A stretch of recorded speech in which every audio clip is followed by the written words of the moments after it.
Good morning, pirates. Today on day 3 of our branch blouse and BT blouse sew along, we're going to be working on the darts, and we will be doing the front placket. If you are not doing a front placket with your dress, then you can just skip that portion, just do the darts for today. So you will probably have a step that's like 5 minutes long to make. If you are doing the placket, we also have included in the pattern a video to our Henley placket, but I'll be doing a video for this specific one too. Plackets sound a lot more difficult than they really are, so fear not, you'll get through it just fine.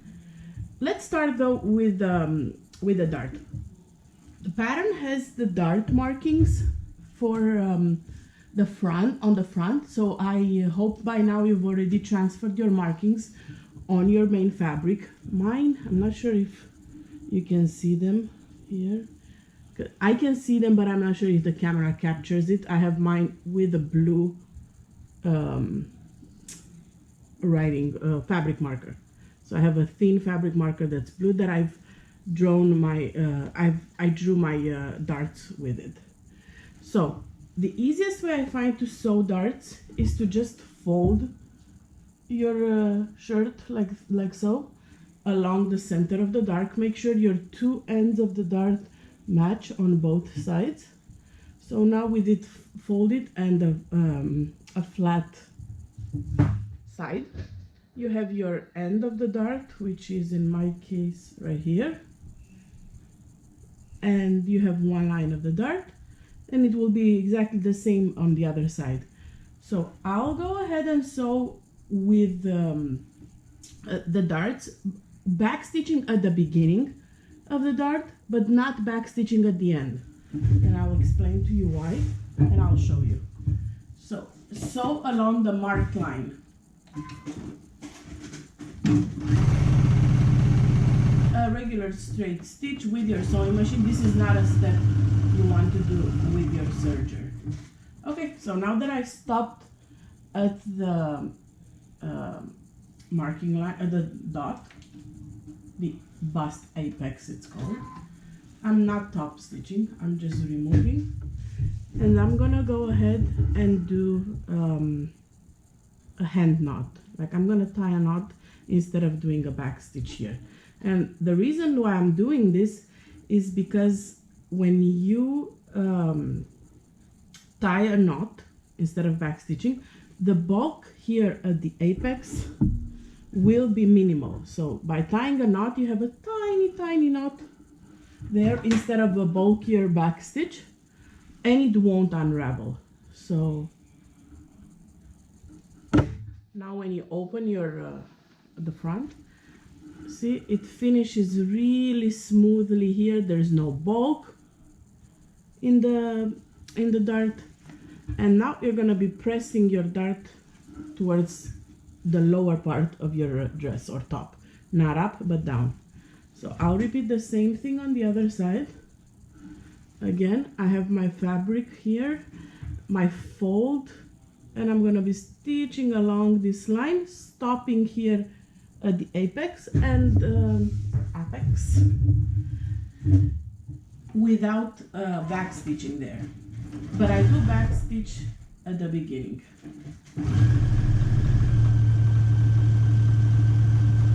If you don't, just make sure you tie a knot both beginning and end.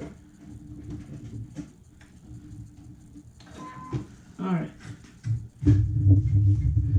so I did the same thing. I back stitched at the beginning, or I should have, and then at the end I'm just gonna tie a knot. I have my bobbin thread and my top thread.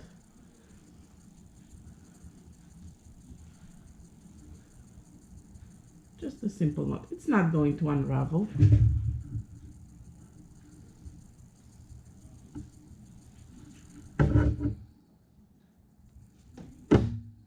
There you go. So now both darts are done. See, darts are super easy to do. And on the front, you see here, it's pretty much flat. There's no bulk. I'm gonna go ahead and press my dart to the lower part of the dress or top. And this is it for the darts part. We're gonna be moving on to our placket. So for this particular placket, I went ahead and interfaced my placket. I'm using a black interfacing so you guys see the contrast. Obviously, it would have been easier to just use a white interfacing since I'm using a very pale blue, but I'm not that strict when it comes to my own dresses. So I figured if I use a black interfacing, you can see it easier. And what I did, it's a personal preference but I find it helps me when I iron. I went ahead and transferred the markings from the placket itself to the interfacing. I used chalk, tailor chalk. You can use a fabric marker too. So now it's gonna be easier when I go fold this and do the folds like you do in like instructed in the tutorial. So first 1/4 of an inch on the sides, then you're gonna fold the bottom, and then the rest of the folds just like in the tutorial until you get to a very thin 1/2 inch placket. I find that it's easier if I do my markings before on the fabric. It's an extra step. You don't have to do it if you're comfortable just measuring when you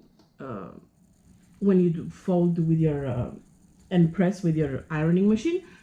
But I find for me that it's easier to do it like that.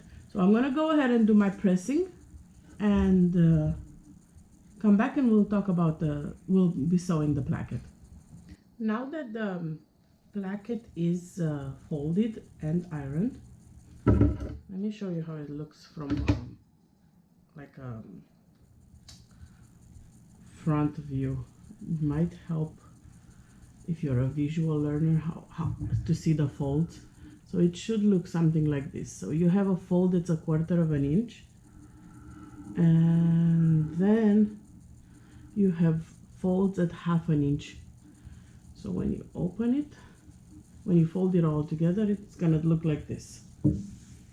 I'm gonna open it to do my snips at the bottom. You have 4 cutting lines at the bottom that are probably marked from before. So we have 1, 2. Make sure you don't go past the halfway mark fold at the bottom. 3, 4. All right, so I have 4, 1, 2, 3, 4 cuts at the bottom. Awesome. All right, so open your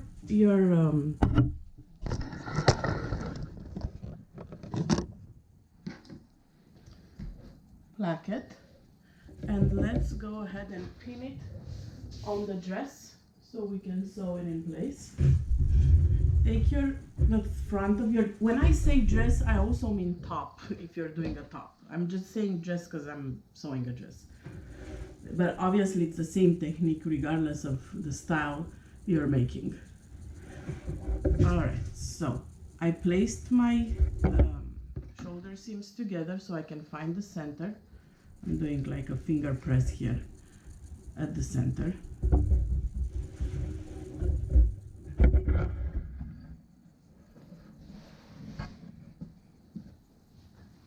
And then I'm taking my placket and aligning the center that has like the dotted line, the cut line, with the center of my front. So let me just spin it in place, because now I'm gonna be sewing around here and then snipping at the center line, the dotted one. I'm gonna be using pins, which I rarely do, hence why I need to go locate them, because I always use clips. But since I'm working in the middle of the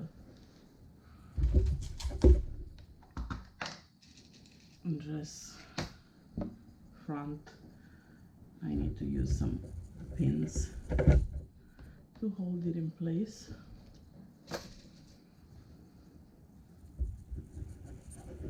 You can pin along the dotted line because you're not gonna be sewing there. It's just to hold it in place.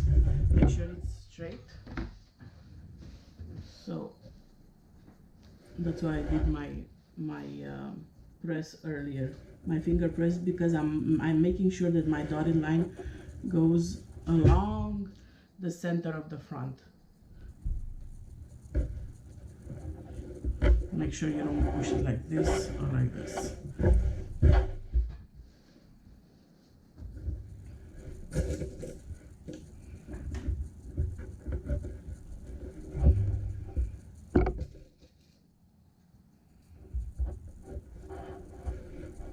Alright, so now I'm going to be sewing along this part. One, stop a half an inch where I did my snip, so with a 90 at an angle of like a horizontal line, and then go back up on this side. So I'm sewing around the center pins like a U, but a very long side. And then we'll be snipping at the center.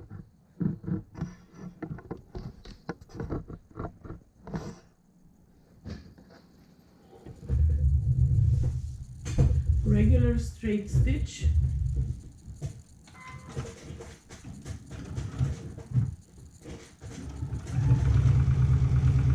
Back stitch at the beginning and the end. And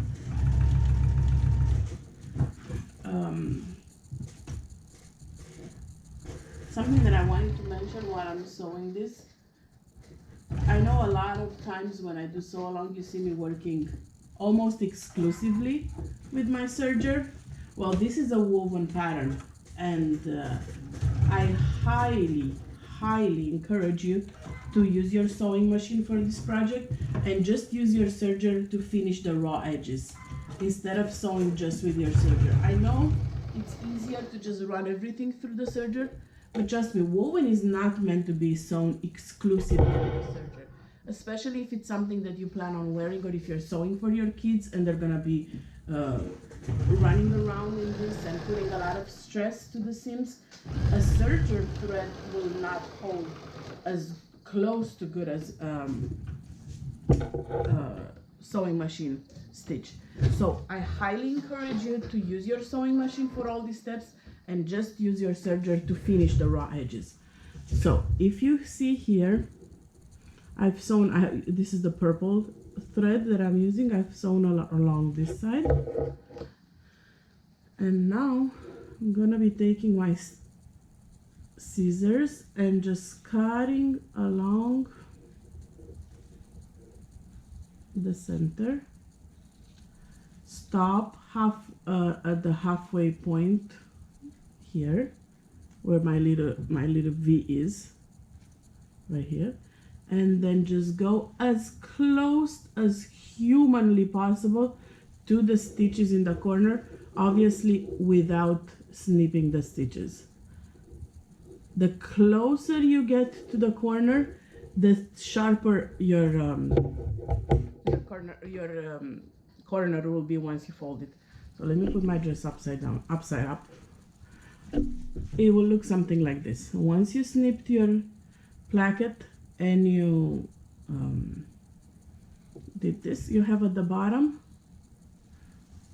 a little V here, or an A, depending how you look at it, and the snips on the side. So now I'm gonna move back to the table. So we start pinning the placket in place.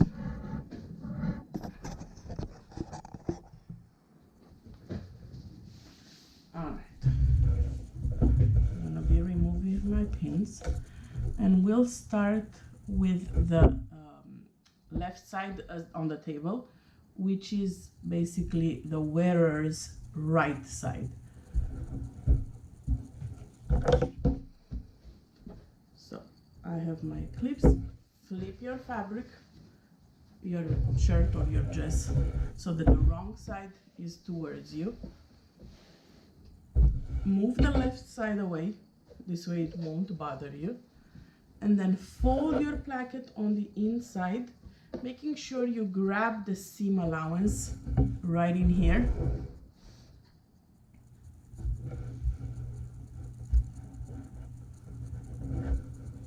And the notch. So I'm folding my seam allowance towards here. See how well you guys can see. Maybe do it a little closer.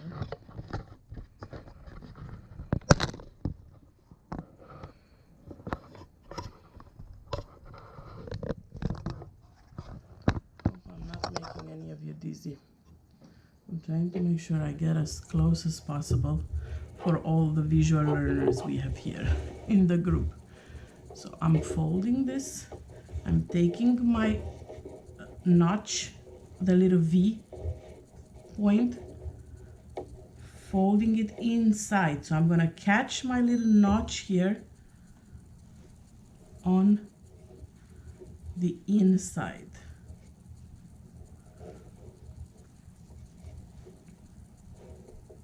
And then bring my folded, okay, I'm gonna start with the top because this is easy and we'll hold everything in place.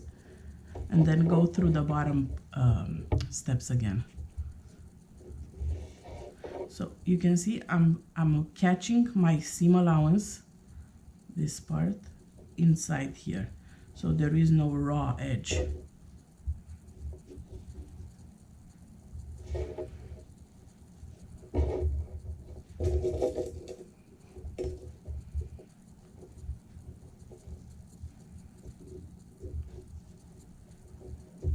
And now I'm taking the notch, placing it inside here, and catch it there. This is where cutting as close as possible to the stitch comes in place. If you see that you have an actual millimeter left that you can see, go ahead and do that. Every little thing helps.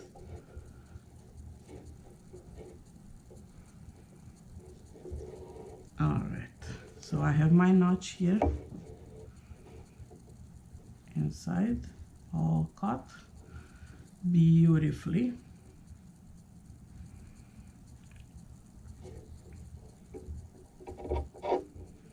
And I'm gonna go ahead and sew this.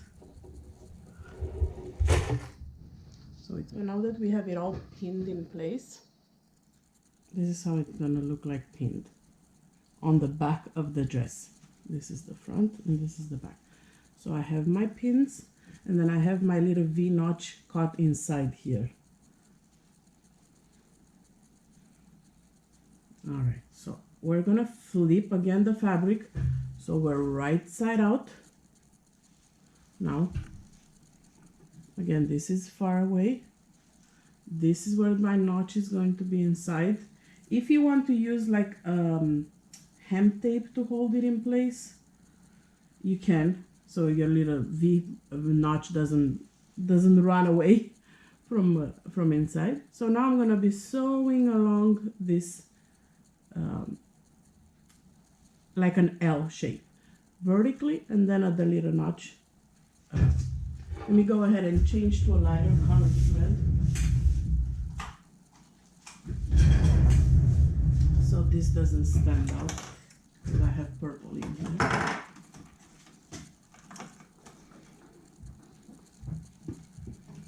And I'm using like a blush blue for this.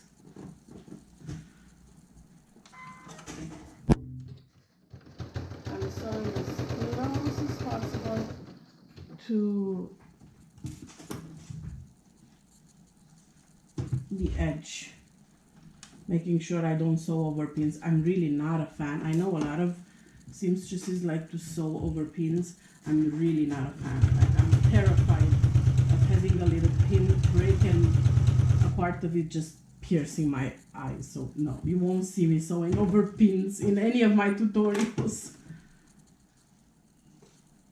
All right, so now very carefully making sure your little notch stays in place there. Go ahead and sew your bottom. And mine is trying to get out. This is where a little hem tape would come in handy to like glue it in place. It became a hem, that little notch. All right.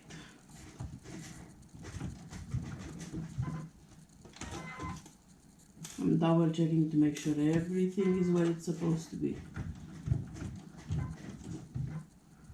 All right. Pivot and sew it in place. This is probably the most complicated part of sewing this style placket, because you need to make sure that little notch stays where it's supposed to be.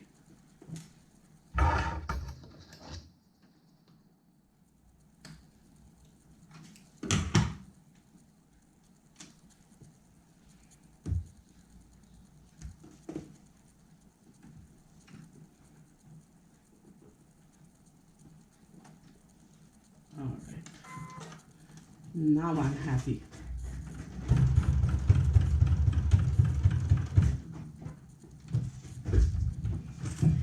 If you find your sewing machine doesn't like sewing over so many layers, you might consider doing a placket out of a thinner fabric. There we go. So this is how it looks on this side. Now we're gonna move on to the reverse side, and this one is super easy because it's just basically following your fold lines the same way we did on the other side, but this time we won't have any notches, so I'm not even switching the camera. It's basically enclosing your seam allowance in your placket. So it doesn't even require many pins. Because we folded it and ironed it, that memory iron will help this fold go super easily.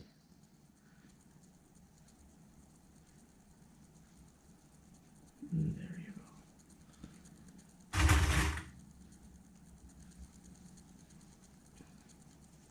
go. This one is easy. I'm doing it like holding the fabric vertically. I don't even need to go at the table.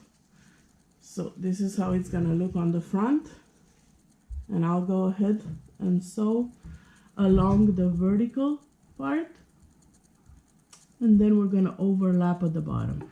So I'm gonna sew a vertical line here. Easy peasy. This side is, the hard part is done, let's put it that way.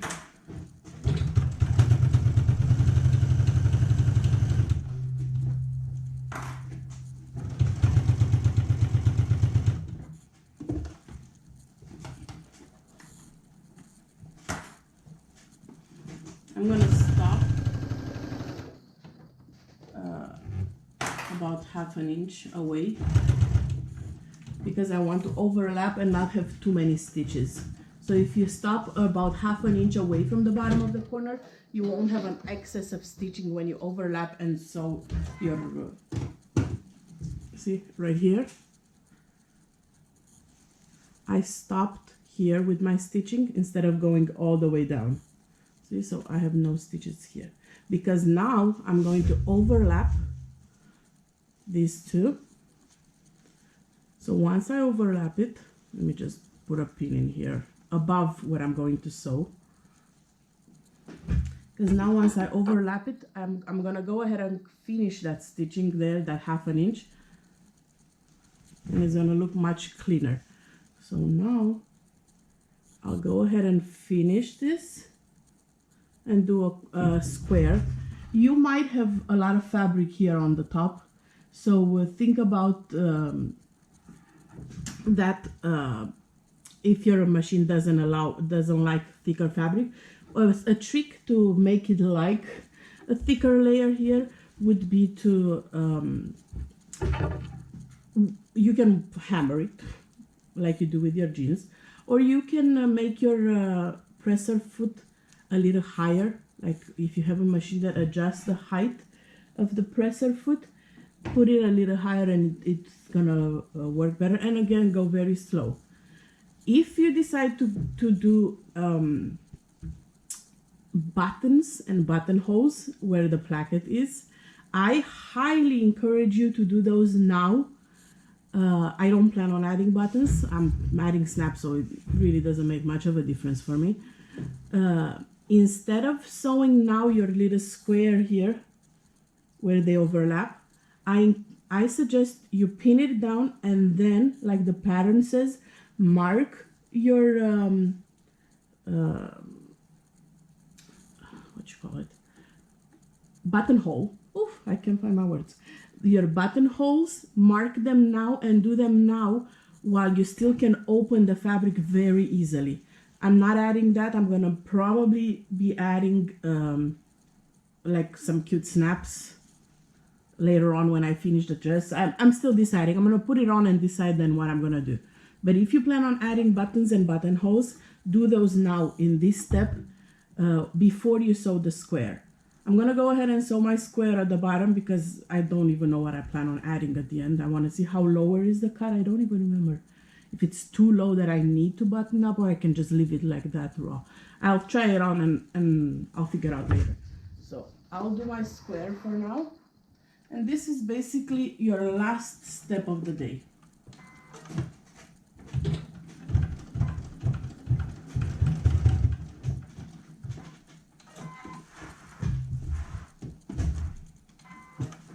If you take a hammer to your fabric to make the bulk less, make sure you put a protective cloth over it. Don't just hammer your fabric with your husband's or significant other's hammer, or the one you're using, because I do have a hammer here in my sewing room for snaps. When you do that, don't do it right on your fabric. You don't want to destroy the fibers, right? So put the protective thing and do a little hammering so it flattens the bulk.